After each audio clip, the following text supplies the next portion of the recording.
Hello and welcome to our Back to School Facebook Live. I'm Dr. Diana Ramos, California Surgeon General. Today we're focusing on the people who give so much to help children succeed, our caretakers, parents, and teachers. A new school year brings excitement, but also stress, and for many of us, long to-do lists. For those guiding children, at home, in the classroom, and in communities, this is a season that requires caring for your own well-being as much as theirs. That's why we've brought together two amazing leaders to share practical tools, strategies, and community resources you can use right now for a successful academic year. Dr. Daniel Amen is a world-renowned psychiatrist, brain expert, and founder of Amen Clinics and Brain MD. He offers parents and educators proven ways to improve focus, reduce stress, and strengthen emotional health. And we also have Mr. Victor Dominguez. Victor is president and CEO of the YMCA of Metropolitan Los Angeles and leads programs that provide families with safe spaces, mentorship, and opportunities to nurture the whole child, mind, body, and spirit. Together, we'll explore how to support the adults who support our kids and how to make this school year one of resilience, connection, and growth. So let's get started. Let's start with the big picture. Back to school is an exciting time, but it's oftentimes overwhelming for parents and teachers all rushing to get ready for back to school. Many kids have already started school. Dr. Amen, from a brain health perspective, and Victor, from a community and family support lens, what are two top suggestions to help adults and kids make a smooth as well as positive transition into the school year, while also taking care of their own well-being? Dr. Amen? So back to school is a brain health moment for the whole family. The most important thing parents and teachers can do for themselves, but also for the kids they serve, is just ask themselves this one question.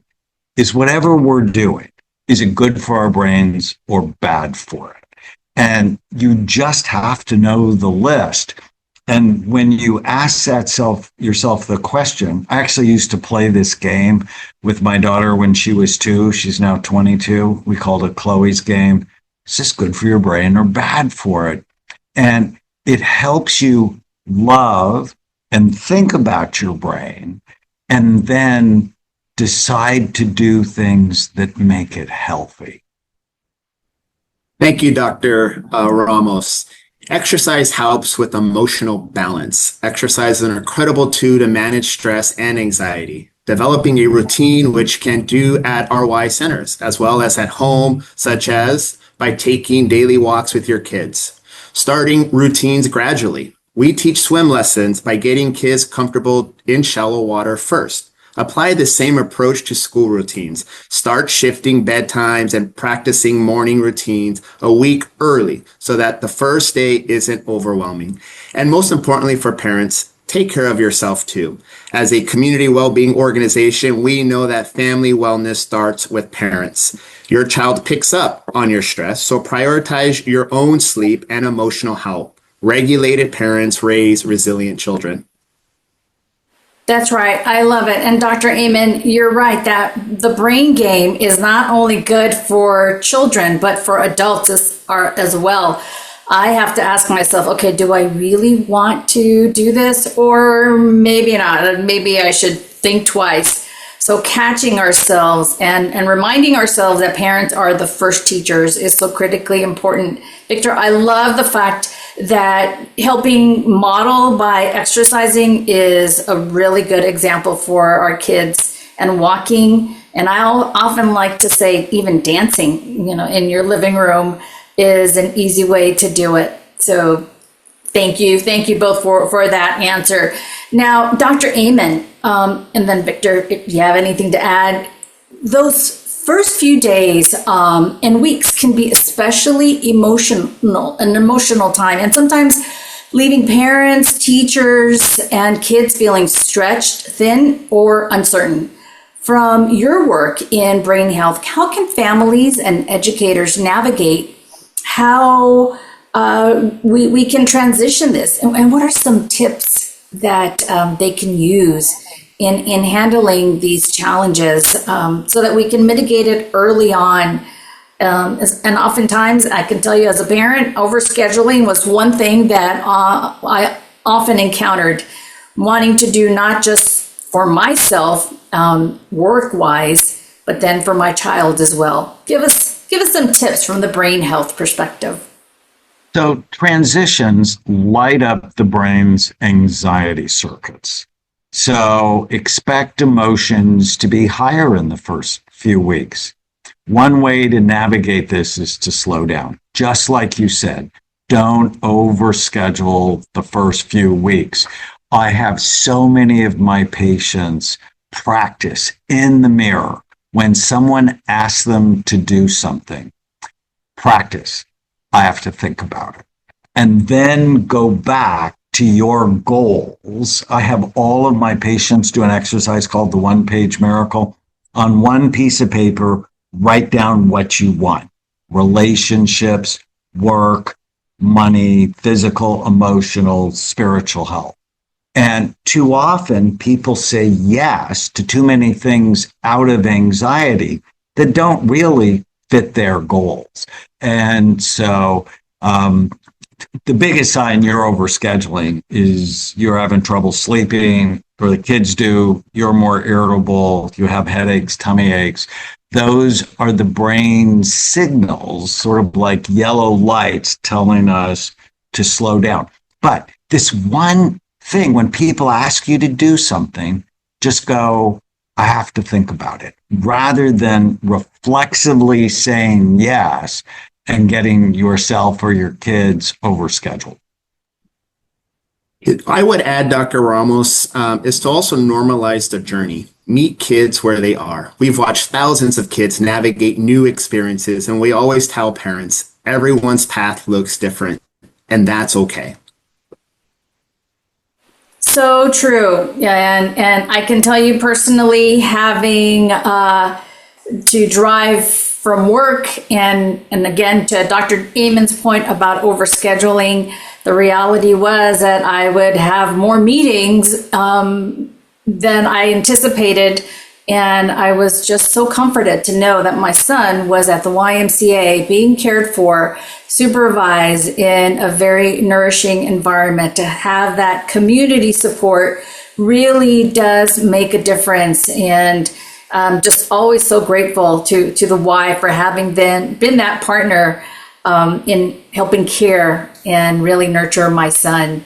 So Victor, along the lines of community, after school programs and other resources can be a lifeline for parents and teachers. I know it was a lifeline for me.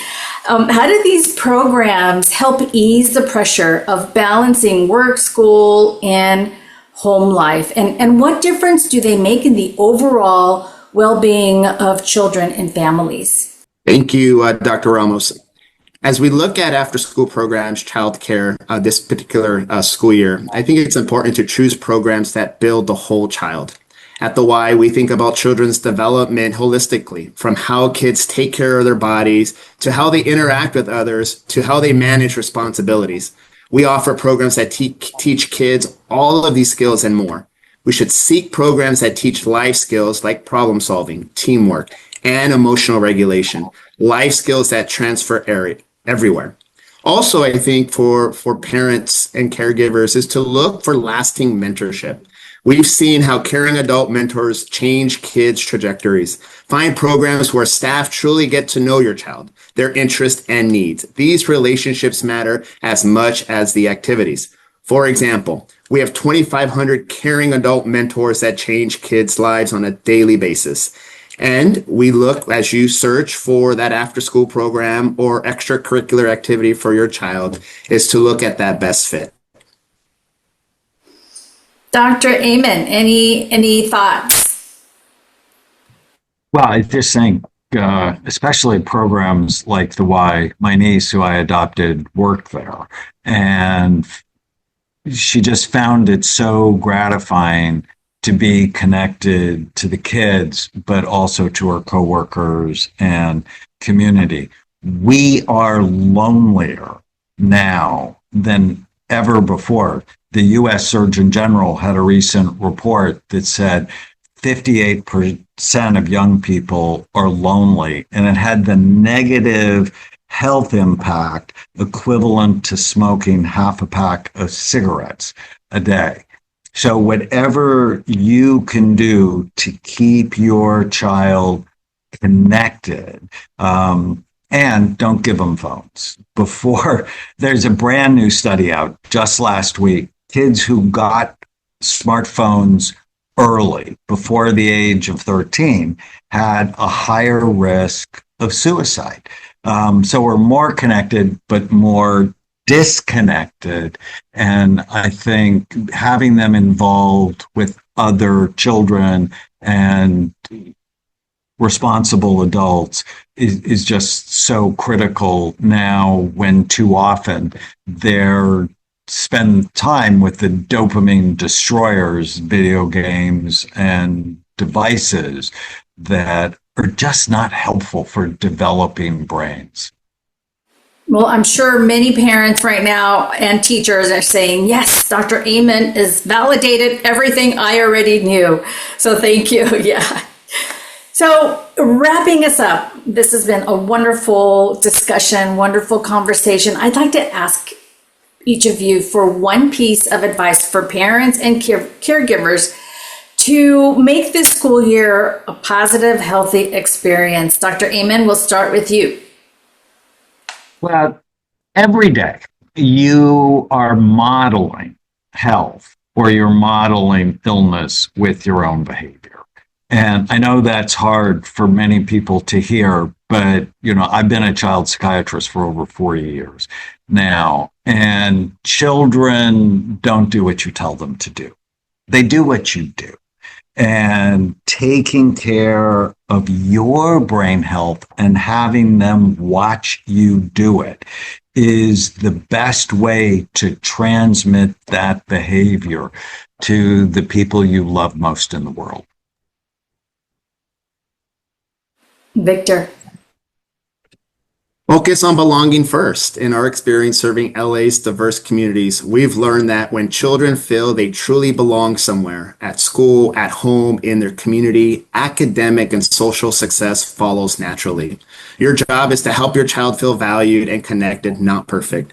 And lastly, I think it's important to remember someone's got your back. This is the core to who we are at the Y, ensuring families know they're not alone. Don't try to navigate back to school in isolation. Lean on teachers, neighbors, family, and community resources like the Y.